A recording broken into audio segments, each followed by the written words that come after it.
Le point suivant, et ce sera le dernier relatif au personnel, là il s'agit d'avancement de grade, donc il y a des modifications de poste liées à des avancements de grade, donc des avancements finalement de carrière. Vous savez qu'il y a des échelons et il y a des grades différents, donc dans une carrière, un agent peut bien sûr prétendre à avancer de grade, et lorsqu'il donne pleinement satisfaction, nous encourageons toujours son déroulement de carrière.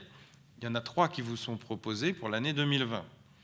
Et nous vous proposons de modifier ces postes à compter du 15 juillet. D'habitude, on le fait au 1er juillet ou au 1er janvier, mais là, avec le décalage, on va proposer de le faire au 15 juillet pour ne pas non plus attendre le 1er janvier et du coup pénaliser ces 3 agents.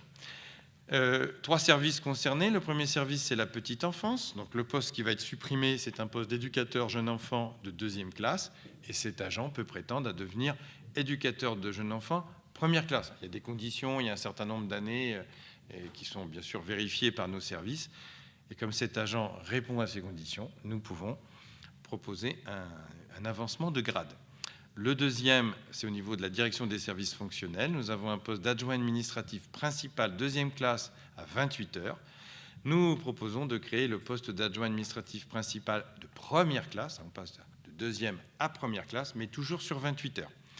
Et enfin, au service enfance, il y avait un poste d'adjoint d'animation à temps complet. Et nous proposons la création d'un poste d'adjoint d'animation principal, le grade au-dessus, toujours 2e classe, toujours à temps complet. 3 évolutions de carrière à compter du 15 juillet. Y a-t-il des... Nous avons bien entendu présenté ces créations de postes au comité technique, aux représentants du personnel, qui bien entendu nous ont donné un avis favorable pour leurs collègues. Y a-t-il des questions? Je mets aux voix. Qui s'abstient? Qui vote contre? Adopté à l'unanimité.